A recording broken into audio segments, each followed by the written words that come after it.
నేను జనాలను అర్థం చేసుకునే కొద్దీ నా కుక్కను ఇంకా ఎక్కువగా ప్రేమిస్తున్నాను. ఆడవాళ్ళు పక్కన ఉన్నప్పుడు ఏ మగవాడు కూడా ఎక్కువ నిజాలు మాట్లాడడు. నువ్వు ఆరోగ్యంగా ఉండాలి అంటే నీకు ఇష్టం లేనివి తిను, నీకు ఇష్టం లేనివి తాగు, ఇష్టమైన వాటికి మాత్రం దూరంగా ఉండు. అన్ని జంతువులలో మనిషి మాత్రమే క్రూరమైనవాడు. నీకోసం ఎంత కష్టపడుతున్నా అని చెప్తాడు. కాబట్టి నిన్ను, నీ ఆలోచనలను చాలా తక్కువ చేసి చూసే వాళ్లకు చాలా దూరంగా ఉండు. గొప్పవాళ్ళు మాత్రమే నువ్వు కూడా గొప్ప పనులు చేసి సాధించగలరని నీలో విశ్వాసం నింపుతారు. మగవారు తమను ప్రేమించబడడానికి చాలా పనులు చేస్తారు. ఎందుకంటే అందరూ తనచే ఆకర్షించబడాలి అని కోరుకుంటారు.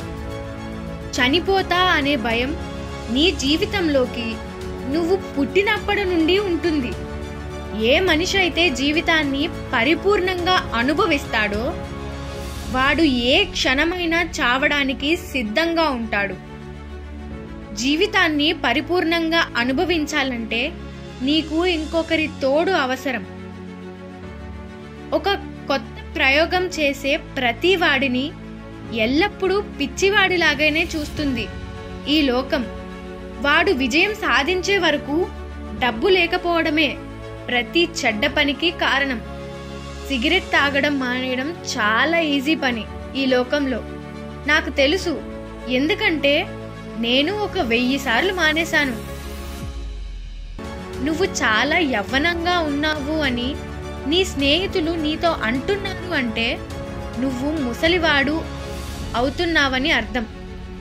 ఆరోగ్య పుస్తకాలు చదివేటప్పుడు చాలా జాగ్రత్తగా చదువు. ఎందుకంటే ఒక్కోసారి అచ్చుతప్పు వల్ల నువ్వు చనిపోయే అవకాశం ఉంది.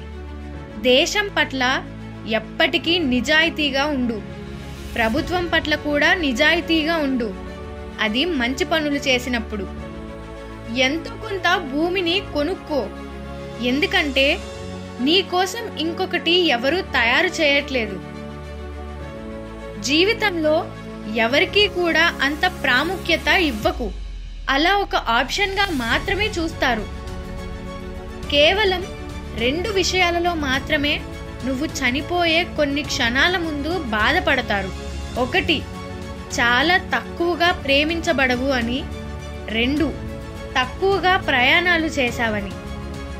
సగం జీవితం అయిపోయాక మాత్రమే ఆడవారికి కానీ మగవారికి కానీ తెలుస్తుంది అసలు నిజమైన ప్రేమ అంటే ఏంటో. దయాగుణం అంటే భాషను చెవిటివాడు కూడా వినగలరు, కళ్ళు లేనివాడు కూడా చూడగలడు.